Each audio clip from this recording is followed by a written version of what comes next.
Kegagalan Timnas Indonesia datangkan Louis van Gaal. Setelah mendepak Shin Tae-yong, nama-nama pelatih besar kerap dirumorkan bakal bergabung.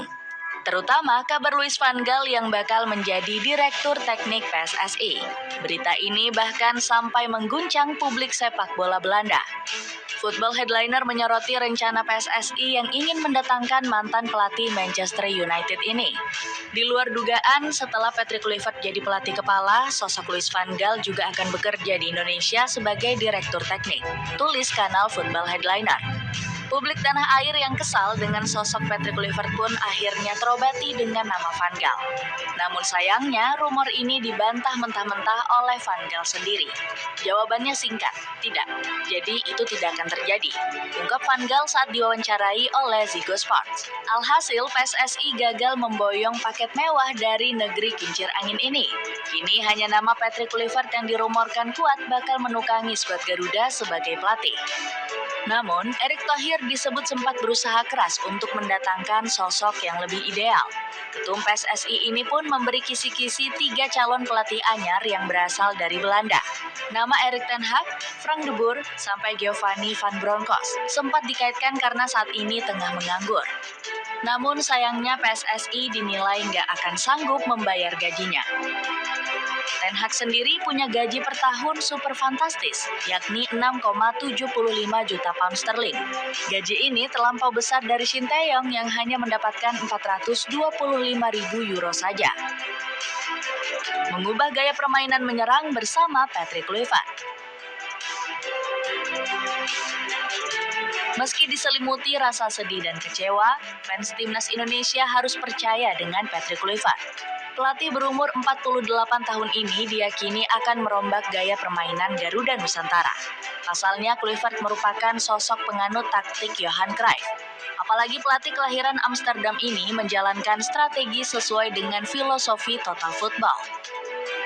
Taktik ini berbeda dengan Shin Tae-yong yang cenderung lebih bermain defensif.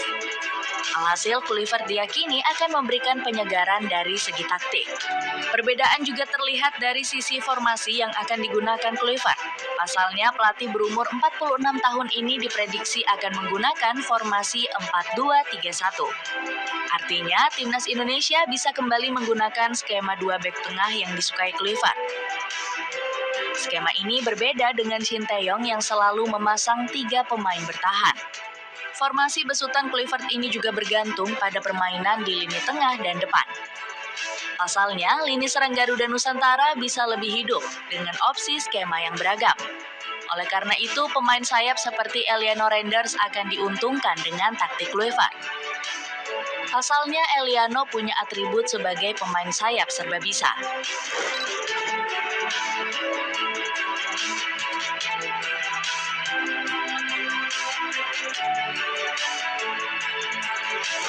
Pemain muda berusia 23 tahun ini dibekali dengan kemampuan membangun serangan. Alhasil, Eliano bisa diplot di berbagai posisi sayap termasuk di sektor serang. Oleh karena itu, publik tanah air berharap Eliano bisa kembali bermain untuk timnas. Asalnya, bakat pemain PEC Zwolle ini sempat disia-siakan oleh Shin Tae-yong beberapa waktu lalu. Ada yang namanya satu pemain, yang namanya Eliano Renders, yang main di Zwolle di tim utama. Malah nggak dimasukin sama Shin Tae-yong. Kritik Justinus Laksana sebagai pandit. Didukung pemain abroad berkualitas. Skema yang diusung Patrick Kluivert diyakini bisa moncer dengan komposisi skuad Timnas Indonesia. Asalnya penggawa tim Garuda diisi sejumlah pemain berkualitas. Apalagi sejumlah pemain Garuda Nusantara sudah semakin matang dan bersinar di luar negeri. Sebut saja Pratama Arhan yang baru-baru ini digaet Bangkok United. Padahal sebelumnya karir Arhan diprediksi bakal meredup karena dirumorkan akan berkarir di Liga 1. Kluivert juga bisa dibilang datang ke Timnas Indonesia di momen yang tepat. Pasalnya, skuad Merah Putih punya sejumlah nama yang reguler bertarung di Liga Top Eropa. Di lini belakang, ada Jay Itzes yang tampil menjadi bek bintang Venezia di Serie A. Bek 24 tahun ini tampil cemerlang menjaga sektor pertahanan skuad Lagunari. Bang Jai kerap melakukan penyelamatan krusial. Bahkan belum lama ini, Itze sukses mengantongi Romelu Lukaku.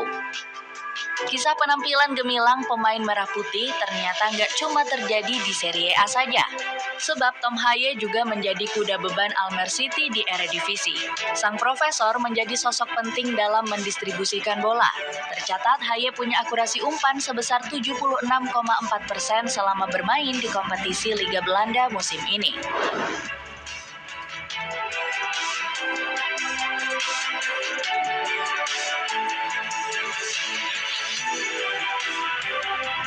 Di lini depan ada Ragnar Oratmangun yang tampil gemilang membela Garuda di dada. Tercatat Wak Haji sukses mengemas 2 gol dan 2 assist dari 9 penampilannya memperkuat skuad Merah Putih. Komposisi di sektor depan milik Kluivert diyakini akan semakin solid dengan kehadiran oleh Romeni. Pasalnya proses naturalisasi penggawa anyar Oxford United tersebut akan segera rampung. Ada 1 pemain yang kita sudah proses naturalisasinya, tetapi yang lain belum ada mengajukan permohonan. Ungkap Supratman Andi Akta selaku Menteri Hukum. Sepatu Nike Phantom Academy. Sepatu yang dipakai Erling Haaland ini cocok sebagai hadiah untuk buah hati Anda. Cek promo diskonnya di link di bawah ini. Prediksi rencana masa depan Kluivert. Memiliki komposisi skuad mewah nggak membuat Patrick Kluivert berpangku tangan. Mantan pelatih Adana Demirspor ini berusaha keras. Alasannya Kluivert memang dikenal sering memanfaatkan talenta lokal berbakat. Ditambah lagi dirinya bisa memoles timnas Curaçao menjadi lebih moncer. Gak heran racikan Kluivert sampai mendapat sorotan khusus dari FIFA. Induk sepak bola dunia ini takjub dengan jeripayah pelatih kelahiran Amsterdam tersebut membangkitkan La Pantera Azul. Keputusan Kluivert hijrah ke Curaçao membawa berkah tersendiri. Curaçao yang awalnya bermain reaktif, kini lebih sabar karena filosofi ala Johan Cruyff yang dibawa Kluivert. Selain itu, dirinya juga membawa sejumlah pemain keturunan dari Belanda. Puji FIFA. Namun Kluivert gak boleh main-main, lantaran dirinya dibebankan tugas berat di bumi Nusantara. PSSI meminta ex-pelatih Akademi Barcelona ini lolos ke Piala Dunia 2026. Tugas semua pelatih timnas adalah membawa Garuda ke pentas dunia. Jadi tidak hanya pelatih baru saja nanti yang diminta membawa timnas Indonesia ke Piala Dunia 2026, ungkap Erick Thohir. Kluivert pun disarankan untuk nggak melakukan banyak eksperimen taktik di laga krusial. Pasalnya, 3 poin sangat berarti untuk memastikan langkah skuad Garuda di ronde ketiga. Percobaan merombak pemain disinyalirkan dapat menimbulkan resiko fatal. Apalagi fans Garuda Nusantara masih ingat dengan eksperimen yang dilakukan Shin Tae-yong. Coach Shin secara berani mencadangkan pemain keturunan saat timnas sedang membutuhkan poin. Gak heran skuad Garuda takluk atas Tiongkok dengan skor 1-2. Para fans Garuda Nusantara gak mau kejadian ini terulang kembali saat ditangani Kluivert. Makaroni daun jeruk pedas 1 kg kini sudah turun harga. Kamu bisa dapatkan cuma 38 ribuan saja. Check out sebelum kehabisan.